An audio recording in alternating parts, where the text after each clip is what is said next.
नमः संस्कृताय विद्यार्थियों, आज हम कक्षा 8 के अष्टमा पाठा संसार सागरस्य नायिका का अध्ययन करेंगे। संसार सागरस्य, इसमें बच्चों षष्ठी विभक्ति एक वचन है, जैसे बनता है बालकस्य ऐसे ही बनता है संसार सागरस्य। तो संसार सागर के नायक यानी कि नेता। तो प्रस्तुत पाठ अनुपम मिश्र की कृति आज भी खरे हैं। ये कृति यानी कि रचना है आज भी खरे हैं। तालाब के संसार सागर के नायक नामक अध्याय से लिया गया है। इसमें विलुप्त यानी जो समाप्त होते जा रहे हैं ऐसे पारंपरिक ज्ञान, कौशल एवं शिल्प के धनी गजधर के संबंध में चर्चा की गई है यानी बताया गया है। पानी के लिए मानव निर्मित तालाब, बावड़ी जैसे निर्माणों को लेखक ने यहाँ संसार सागर के रूप में चित्रित किया है। यानी संसार के सागर जो हैं वो तालाब, बावड़ी बताए हैं और लेखक हैं इसके अनुपम मिश्र। तो पाठ का अर्थ शुरू करते हैं। के आसन ते अज्ञात माना। के मतलब कौन, आसन का मतलब थे, ये बहुवचन है अस धातु का। तो कौन थे, ते का मतलब वे, अज्ञात माना जो अज्ञात नाम वाले हैं यानी जिनका अब नाम भी नहीं लिया जाता, वे कौन थे। शतशः सहस्रशः तडागः सहसेव शून्यात् नाम प्रकटीभूता। शतशः मतलब 100 और सहस्र मतलब हजारों, सैकड़ों, हजारों। तडागा मतलब तालाब, सहसेव मतलब अचानक ही, सहसा धन एव यहाँ वृद्धि संधि हुई है बच्चों। शून्यात् शून्य से, न प्रकटीभूता प्रकट नहीं हुए हैं, यानी कि सैकड़ों और हजारों जो तालाब अचानक ही प्रकट शून्य से प्रकट नहीं हुए हैं। इमे एव तडागः अत्र संसार सागरा इति, ये ही तालाब यहाँ संसार सागर हैं।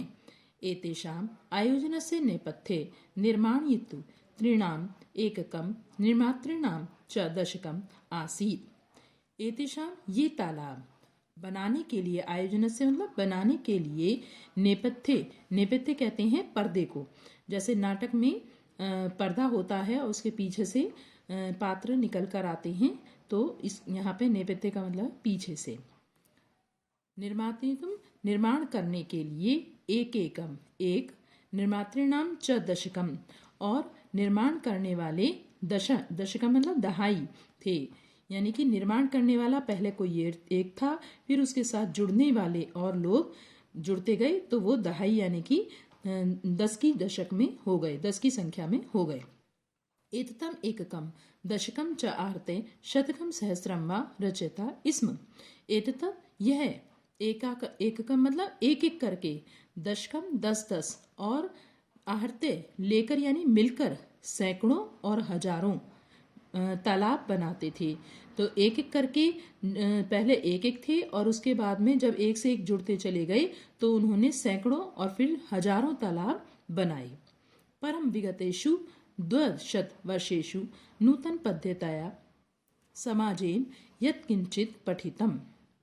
परंतु विगतेषु यानी बीते हुए, 200 शत का मतलब 100 और द्वि का मतलब 2 यानी कि 200 वर्षेषु वर्षों में, नूतन पद्धतिया नवीन पद्धति से, समाज ने यत्किंचित जो कुछ, पठितम पढ़ा जो कुछ इनके विषय में पढ़ा, पठितेन तेन समाजेन एकैकम दशकम सहस्र का अंश इत्येतानि शून्य एव परिवर्तितानि। उस पढ़े हुए समाज के द्वारा, तेन यानी उस पढ़े हुए उस समाज के द्वारा, एकैकम एक एक और दशक 10 और हजारों, ये सब शून्य ही बने रहे। अर्थात उसके विषय में कि ये तालाब और जो बनाए गए आपके कुएं, बावड़ी आदि ये कैसे बने, इसके विषय में कोई जानकारी नहीं मिली। अस्य नूतन समाजस्य मनसि इयमपि जिज्ञासा नैव उद्भूता येत् अस्मात् पूर्वम् एतावताः तडागान् के रचयन्ति स्म। इस नवीन समाज के मन में यह जिज्ञासा, जानने की इच्छा कभी भी उत्पन्न नहीं हुई कि इससे पूर्व एतावत इतने ऐसे तडागान तालाबों को, के रचयिता तालाबों को बनाने वाले कौन थे। रचयंती बच्चों लट लकार वर्तमान काल की क्रिया, जैसे पठंती बनता है लेकिन यहाँ इसमें जुड़ गया है इसलिए भूतकाल की अर्थ देती है। जब वर्तमान काल की क्रिया के साथ इसम जुड़ जाता है तो वो भूतकाल का अर्थ देता है, यानी बीते हुए का। तो यहाँ पर अर्थ हो गया आपका ये कि इससे पूर्व ऐसे तालाबों को किसने बनाया, ये बनाने वाले थे, ये जिज्ञासा किसी के भी मन में उत्पन्न नहीं हुई। एतादृशानि कार्याणि कर्तुं ज्ञानस्य यो नूतनः प्रविधि विकसिता तेन प्रविधिनां अपि पूर्वं सम्पादितम् एतत् कार्यं मापितुं न केनापि प्रयतितम्। एतादृशानि ऐसे कार्यों को कर्तुम करने के लिए ज्ञान से ज्ञान का यो जो नई, नूतना मतलब नई, नवीन या नई, प्रविधि मतलब विधियों का, विधियां विकसित हुई, उनसे प्रविधिना उन विधियों के द्वारा, उन तरीकों के द्वारा पूर्वम संपादितम पहले संपादित किए गए एतत् कार्यम इस कार्य को मापितुम मीन्स मापने के लिए न केनापि प्रयतितम किसी ने भी प्रयत्न नहीं किया। अर्थात अब उन विधियों के द्वारा कार्य नहीं होता जो पुरानी थी, अब उसके लिए नई विधियों का प्रयोग किया जाने लगा है। अध्ये ये अज्ञात मानः वर्तन्ते, अध्ये मतलब आज, जो अज्ञात मानः अज्ञात नाम वाले हैं, पुराते बहुप्रथिता आसन पहले वह बहुत प्रसिद्ध थे, यानी प्राचीन समय में यही लोग प्रसिद्ध थे जो तालाब बावड़ी का निर्माण करते थे। अशेषे ही तेषे तडागाः निर्मयन्ति स्म, अशेषे मतलब संपूर्ण, अशेष होता है बचा हुआ, तो अशेष का मतलब संपूर्ण देश में तडागाः निर्मयन्ति तालाब बनाते थे। निर्माता रूपे अपि अशेषे देशे निवसन्ति स्म, निर्मातारोपि यानी निर्माण करने वाले भी संपूर्ण देश में रहते थे। जगह जगह से लोग इनका निर्माण करने के लिए आते थे। गजधरः इति सुंदरा शब्दा तडाग निर्मातॄणां सादरं स्मरणार्थम। गजधरः गजधर, यह सुंदर शब्द तालाब को निर्माण करने के लिए, तालाब का जो निर्माण करते थे उनके लिए, सादर मतलब आदर के साथ, स्मरणार्थम स्मरण करने के लिए, यानी जो तालाब निर्माण करते थे उनको गजधर कहा जाता था। राजस्थानस्य केषुचित् भागेषु शब्दोऽयम् अद्यापि प्रचलिता, राजस्थान के किसी भाग में यह शब्द आज भी प्रचलित है। कः गजधराः, गजधर कौन थे? यह गज परिमाणम धारयति सा गजधराः, जो गज के परिमाण को धारण करते हैं वह गजधर कहलाते हैं। गज परिमाणम एव मापन कार्य उपयुज्यते, गज को नापने के लिए ही मापन कार्य में प्रयोग किया जाता है। समाजे त्रिहस्त परिमाण आत्मिकम लौहयष्टिम हस्ते गृहीत्वा चलंता गजाधरा इदानीम शिल्पी रूपेण नैव समादृता सन्ति। समाजे समाज में 3 हाथ का गज यानी 3 हाथ के बराबर एक गज माना जाता है। तो परिमाण वाली, आत्मिक मतलब परिमाण वाली लौह यष्टि, लौह मतलब लोहे की, यष्टि मतलब लकड़ी, जैसे आप इसमें चित्र में देख रहे हो कि इस व्यक्ति ने एक छड़ ले रखी है तो उसे ये लोहे की छड़ है। तो लोहे की छड़ को हस्ते गृहीत्वा, हाथ में, गृहीत्वा मतलब लेकर, चलंता चलने वाले, गजधर इदानीम इस समय, शिल्पी रूपेण शिल्प के रूप में, नैव का मतलब नहीं, समादृता आदृत नहीं किए जाते, अर्थात इनका जो सम्मान होना चाहिए वो सम्मान नहीं किया जाता। गजधराः यः समाजस्य गांभीर्यं माप्यते इत्यस्मिन् रूपे परिचिताः, जो गजधर जो समाज की गांभीर्य मतलब गंभीरता को मापता है, इत्यस्मिन् इस रूप में परिचित है। गजधरा वास्तुकाराः आसन, गजधर वास्तुकार यानी भवन बनाने वाले थे। कामम ग्रामीण समाजो भवतु नगर समाजो वा तस्य नवनिर्माणस्य सुरक्षा प्रबंधनस्य च दायित्वं गजधरा निभालयन्ति स्म। कामम ग्रामीण समाजो भवतु, ग्रामीण समाज में और अथवा नगर के समाज में उन गजधरों का नवीन निर्माण के और सुरक्षा प्रबंध के दायित्व को गजधर ही निभाते थे। अर्थात जो गांवों में निर्माण होते थे भवनों का और जो शहरों में निर्माण होता था उनको गजधर ही बनाते थे, उसको पूर्ण करते थे। नगर नियोजनात् लघु निर्माण पर्यंतम सर्वाणि कार्याणि एतेषु धन एव। यहाँ पर देखिए यण संधि हुई है, ऊ के स्थान पे यहाँ बा हो गया है। एतेषु एव यानी ये ही, गजधरों की बात चल रही है, ये ही आधृतानि आसन।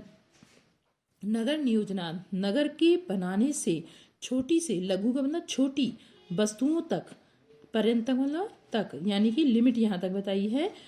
नगर बनाने से, नगर बनाना, निर्माण करना, बहुत बड़ी चीज़ों से लेके हर छोटी वस्तु बनाने तक सभी कार्यों में ये ही यानी गजधर ही आधृतानि आसन आधार थे। ते योजना प्रस्तुतवंती इसम, वे योजना बनाते थे कि किस तरह से भवन का निर्माण किया जाएगा। भावी व्यय आकलयंती इसम, और कितना उसमें व्यय मतलब खर्च होगा, कितना उसमें खर्च होगा और कैसे उसकी योजना बनानी है। आकलयंती यानी उसकी संभावना करते थे कि इतना लगभग इस भवन को बनाने में खर्च हो जाएगा। उपकरण भारान संगृह्णन्ति इसम, उपकरणों के जो सामान है, क्या क्या उसमें सामान लगेंगे, इनका वही संग्रह करते थे यानी एकत्र करते थे। प्रतिदाने तेन तद याचन्ते इसम, इसके प्रतिदाने, दाने का मतलब दान, और दान के बदले में उल्टा दान मिले तो प्रतिदाने यानी दान के बदले में। ते यानी कि गजधर, वे गजधर न तदयाजंती, वह कुछ भी नहीं मांगते थे। यद दातुम तेषाम स्वामिना असमर्था भवेयु, ऐसा वो कुछ भी नहीं मांगते थे जो उनका स्वामी यानी मालिक उनको देने में असमर्थ हो।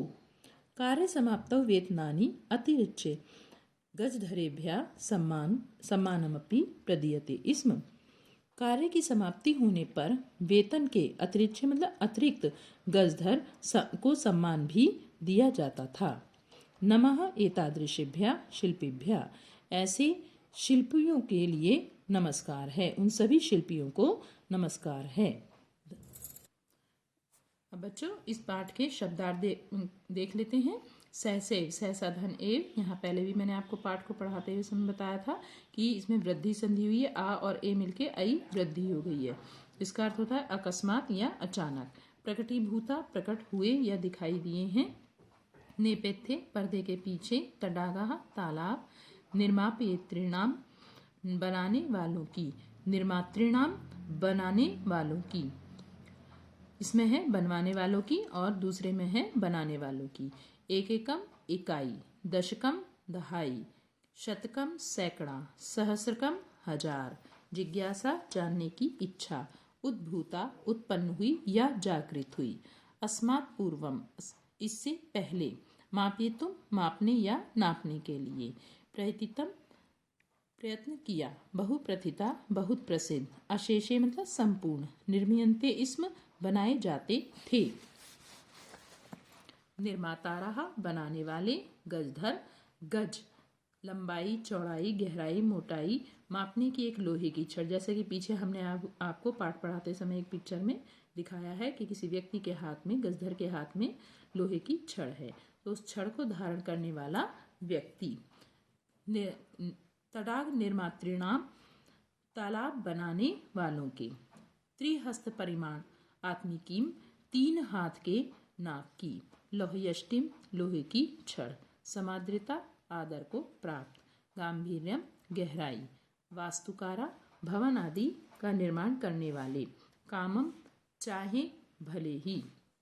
निभालयन्ति स्म, निभाते थे। आधृतानि, आधारित। आकलयन्ति स्म, अनुमान करते थे। उपकरण संभारण, साधन सामग्री को। संगृह्णन्ति स्म, संग्रह करते थे। प्रतिदाने, बदले में। याचन्ते स्म, मांगते थे। अतिरिक्त, अतिरिक्त।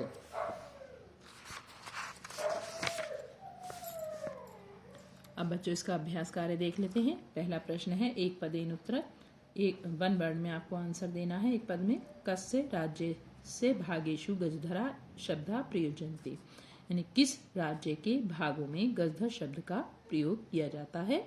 तो आपको पीछे ही बताया मैंने पाठ में पढ़ाते समय, राजस्थान से, इसका आंसर आएगा राजस्थान से, यानी राजस्थान के। गज परिमाणम कः धारयति, गज परिमाण को कौन धारण करता है? गजधराः यानी गजधर।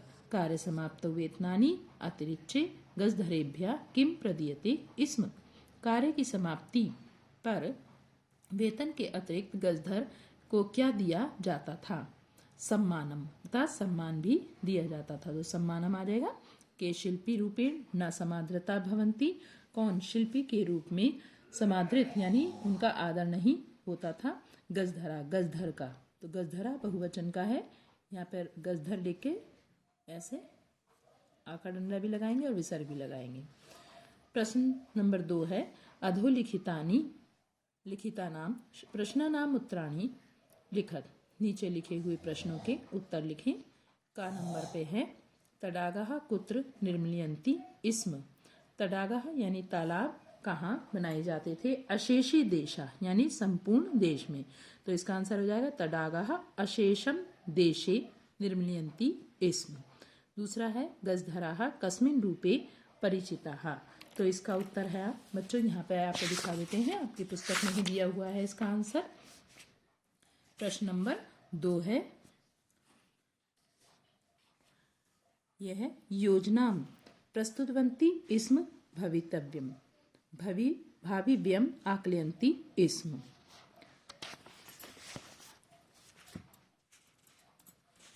गजधराः कस्मिन् रूपे परिचिता, ये हो गया आपका। तीसरा है आपका गजधराः किम कुर्वन्ति स्म। छात्रों यहाँ पर इस प्रश्न का उत्तर दोबारा से बताते हैं आपको, कुछ मिस्टेक हो गई है इसमें। तो इस प्रश्न का उत्तर देखते हैं फिर से। गजधरा कस्मिन् रूपे परिचिता, गजधर किस रूप में परिचित हैं? तो देखिए दूसरे का खा है ये, समाजस्य गांभीर्यम मापयेत् इत्यस्मिन् रूपे परिचिताः। तो गजधरा लिखेंगे पहले, गजधराः समाजस्य गांभीर्यम मापयेत् इत्यस्मिन् रूपे परिचिता, यानी गजधर समाज की गंभीरता को मापने के इस रूप में परिचित हैं। तीसरा प्रश्न है गजधरा किम कुर्वन्ति स्म, गजधर क्या करते थे? तो इसका आंसर है यहाँ पर योजना प्रस्तुतवन्ति स्म भाविव्यम उपकरण भारान संगृह्णन्ति स्म। के सम्मान्यः, कौन सम्मानित सम्मान के योग्य हैं? गजधराः। तीसरा प्रश्न है रेखांकितानि पदानि आधृत्य प्रश्न निर्माणम कुरु, रेखांकित पदों को आधार करके प्रश्न निर्माण करना है। ये आपको आंसर दिए हुए हैं, इन्हीं के आधार पे आपको जहाँ पे अंडरलाइन किए हुए हैं जहाँ जहाँ वहाँ पर आपको प्रश्नवाचक लिखने हैं। तो सुरक्षा प्रबंधन से षष्ठी विभक्ति एक वचन है, सुरक्षा प्रबंध का दायित्व गजधर निभाते थे, ये आंसर हो गया। तो कस्से यहाँ पे प्रयोग करेंगे, कस्से षष्ठी विभक्ति है, कस्से दायित्वम गजधराः निभालयन्ति स्म। जब यहाँ पे प्रश्न बनाएंगे तो यहाँ पे इस तरह से प्रश्नवाचक चिन्ह लगा देंगे, यह आंसर है तो इसलिए यहाँ पर विराम चिन्ह लगा हुआ है। दूसरा है तेषाम स्वामिनः असमर्था सन्ति, उनका स्वामी असमर्थ, उनके स्वामी असमर्थ हैं। तो यहाँ पे सप्तमी विभक्ति का प्रयोग करेंगे केशाम, केशाम किनके स्वामिनः स्वामी असमर्थ हैं, क्षम्यताम यहाँ पे षष्ठी विभक्ति बहुवचन का प्रयोग है, केशाम स्वामिनः असमर्था सन्ति। फिर यहाँ पे भी प्रश्नवाचक चिन्ह लगा देंगे जब हम प्रश्न लिखेंगे इस तरह से। तीसरा है कार्य समाप्तौ वेतनानि अतिरिच्य सम्मानमपि प्राप्नुवन्ति, कार्य की समाप्ति होने पर वेतन के अतिरिक्त सम्मान भी प्राप्त करते हैं। तो कौन प्राप्त करते हैं? तो कानी लगाएंगे यहाँ पे, कार्य समाप्तौ कानी अतिरिच्य सम्मानमपि प्राप्नुवन्ति, फिर हम प्रश्नवाचक चिन्ह लगा देंगे। इस तरह सभी में प्रश्नवाचक चिन्ह लगाना है जब हम ये इनको प्रश्न में परिवर्तित करेंगे। तो अगला है आपका गजधराः सुंदरः शब्दः अस्ति, कहा यहाँ पे लगाएंगे, कहा सुंदरः शब्दः अस्ति, फिर प्रश्नवाचक चिन्ह लगा देंगे। अगला है तडागाः संसार सागरः कथ्यन्ते, तालाब को संसार सागर कहते हैं। तो यहाँ पे तडागा देखिए बहुवचन में है, तो यहाँ पर भी बहुवचन का प्रयोग करेंगे के संसार सागरः कथ्यन्ते और फिर क्वेश्चन मार्क चिन्ह लगा देंगे। प्रश्न नंबर 4 है अधोलिखितेषु यथा अपेक्षितम संधि विच्छेदम कुरुत, नीचे लिखे हुए में जैसा अपेक्षित है तथा वैसा ही संधि विच्छेद करें। जहाँ पर संधि विच्छेद करना है वहाँ संधि विच्छेद करें, और जहाँ पर संधि यानी जोड़ कर लिखना है वहाँ जोड़ कर लिखें। तो पहला है आपका विच्छेद किया हुआ है, इसे आपको जोड़ कर लिखना है। तो अद्य दिन अपि अध्यापी बनेगा, इस दोनों को जोड़ देंगे, यहाँ पे दीर्घ संधि हो जाएगी। दूसरा है यहाँ पर स्मरणार्थम, यानी इसका संधि विच्छेद करना है, तो स्मरण धन अर्थम, यहाँ भी देखिए दीर्घ संधि है, आ और आ मिलकर दीर्घ हो गया है। इति धन अस्मिन इत्यस्मिन, यहाँ पे ई के स्थान पे या हो जाएगा, तो ये यण संधि हो जाएगी। अगला है एतेष्वेषु, ये मैंने आपको पीछे ही बताया था पाठ अर्थ पढ़ाते समय। तो एतेषु धन एव, यहाँ पे ऊ के स्थान पे बच्चों वा हो गया है, यहाँ पर भी यण संधि है। सहसा धन एव, इसको जोड़ेंगे तो बनेगा सहसेव, यहाँ पे स आ और ए मिलके आई वृद्धि हो गई है। अगला प्रश्न है प्रश्न नंबर 5। मंजुषाता समुचितानि पदानि चित्वा रिक्त स्थानानि पूरयत, मंजुषा से समुचित पदों को चुनकर रिक्त स्थान पूरे करें। तो पहला है आपका छात्रः पुस्तकानि विद्यालयं गच्छन्ति, छात्र पुस्तकें विद्यालय जाते हैं, यानी पुस्तकें लेकर, गृहीत्वा यहाँ पर भरेंगे हम, पुस्तकें लेकर विद्यालय जाते हैं। दूसरा है मालाकारः पुष्पै मालाः, मालाकार यानी कि माली, पुष्पों के द्वारा, फूलों के द्वारा, माला क्या करता है वो, रचयन्ति यानी बनाते हैं। मालाकारः जो माली हैं फूलों के द्वारा माला बनाते हैं, तो रचयन्ति भर देंगे यहाँ पे। मम मनसि एका वर्तते, मेरे मन में एक है, क्या है मेरे मन में, जिज्ञासा, मेरे मन में एक जिज्ञासा है, तो यहाँ पे जिज्ञासा भर देंगे। रमेशः मित्रै विद्यालयं गच्छति, रमेश मित्रों के साथ विद्यालय जाता है, तो यहाँ पे सह भरेंगे, देखिए सह का मतलब होता है साथ। अगला है बालिका तत्र अहसत, बालिका वहाँ हंसी, ये आपका मध्यम पुरुष बहुवचन का रूप है अहसत, जैसे बनता है अपठत, लंगलकार भूतकाल। तो यहाँ पे लास्ट है आपका 5वें नंबर पे सहसा, सहसा यानी अचानक, बालिका वहाँ हंसी। अगला है आपका प्रश्न नंबर 6, पद निर्माणम कुरु, पद निर्माण करना है आपको। यहाँ पे धातु प्रत्यय और पद दिया हुआ है, धातु और प्रत्यय को मिलाकर पद बनाना है, यानी शब्द बनाना है। जैसे उदाहरण पहले आपको दे रखा है क्रीधन तुमुन, तुमुन प्रत्यय लगा है, इसमें तुम बचता है केवल बच्चों, देखो ऊ और ना इसका लोप हो जाता है, लोप का मतलब छिप जाना, लेकिन जब फिर से हम प्रत्यय दिखाते हैं तो इसे पूरा लिखना होता है, और जब इसका प्रयोग करते हैं धातु के साथ में तब यहाँ पर केवल तुम रह जाता है, और ऊ और ना का लोप हो जाता है, तो माँ हलंत हो जाता है। तो के लिए अर्थ में ये प्रयोग किया जाता है। तो क्रीधन तुमुन करतुम, ह्रीधन तुमुन हरतुम, हरण करने के लिए, करतुम मतलब करने के लिए, त्रिधन तुमुन तरतुम, तरतुम मतलब तैरने के लिए, तैरने के लिए। नमधन त्वा नत्वा, नत्वा मतलब झुककर। गमधन त्वा गत्वा, गत्वा यानी कि जाकर। त्यजधन इक्त्वा त्यक्त्वा, इसमें त्वा इक्त्वा प्रत्यय लगे हुए हैं, देखिए तो इक्त्वा प्रत्यय में भी बच्चों केवल का लोप हो जाता है और केवल आधता और वाबस्ता है, त्वा लगता है। त्यजधन इक्त्वा यानी त्यक्त्वा, त्याग कर, छोड़कर। भुजधन इक्त्वा यानी भुक्त्वा, भुक्त्वा मतलब खाकर। अगला है उपसर्ग धातु और प्रत्यय जोड़कर पद बनाना है। तो इसमें ऊपर तो धातु और प्रत्यय जोड़े थे केवल, अब उपसर्ग भी जोड़ेंगे। तो बच्चों जब लेप प्रत्यय होता है वो आपका उपसर्ग आता है धातु से पहले, तब लेप प्रत्यय जुड़ता है। उसका अर्थ भी देखिए इसके इक्त्वा प्रत्यय की तरह जाकर, खाकर, इस तरह से होता है। उपधन गम धन लेप, लेप में बच्चों आपका यह शेष रहता है, यह बचता है। जैसे उपगम में माँ आधा है, देखिए यहाँ पर, तो यहाँ भी माँ आधा हो गया है और इसमें केवल यह बचता है, ला और पा का लोप हो जाता है। लोप मतलब छिप जाना, जब हम इसका धातु और उपसर्ग के साथ प्रयोग करते हैं। तो उपगम में बन गया यानी पास जाकर। समधन पूज्य धन लेप, तो समपूज्य, समपूज्य यानी भली भांति पूजा करने के योग्य। आधन नी धन लेप आनिए, आनिए मतलब लेकर। प्रधन ता धन लेप, ये बच्चों इसमें यहाँ पे हम प्लस यानी कि नहीं दिखाए हैं प्लस के चिन्ह, ऐसे करके ये जोड़कर ही ये जो है आपका बराबर करके बना है। तो ऐसे ही सब में करना है। प्रधन दा धन लेप प्रदाय, प्रदाय मतलब देकर। प्रश्न नंबर 7 है कोष्ठकेषु दत्तेषु शब्देषु समुचितां विभक्तिं योजयित्वा रिक्त स्थानानि पूरयत। कोष्ठक में दिए हुए शब्दों में समुचित विभक्ति जो योजित्वा मतलब जोड़कर। देखिए यहाँ भी एक तो प्रत्यय लगाया जो अभी हमने आपने पीछे पढ़ा है।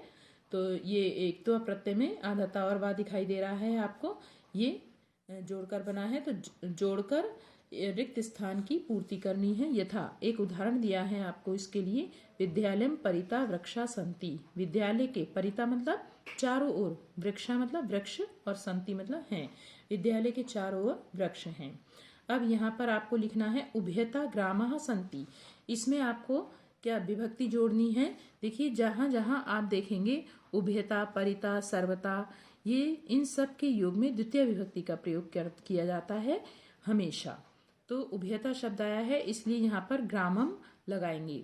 जैसे बनता है रामम, बालकम, एक द्वितीय एक वचन में आपका, तो द्वितीय विभक्ति लगेगी इनमें। तो ग्रामम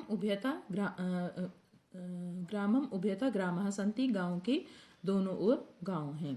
नगरम सर्वता अट्टालिका संति, नगरम लगाएंगे यहाँ पे, देखिए सर्वता प्रयोग किया गया है। तो नगरम नगर के सब ओर, अट्टालिका मतलब ऊंचे ऊंचे भवन हैं।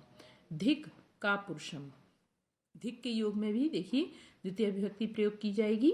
धिक यानी कायर पुरुष को धिक्कार है। यथा अब अगला दे रहे हैं, मृगा मृगई सह धावंती। मृगा यानी हिरण, हिरण के साथ ही, हिरणों के साथ ही दौड़ते हैं।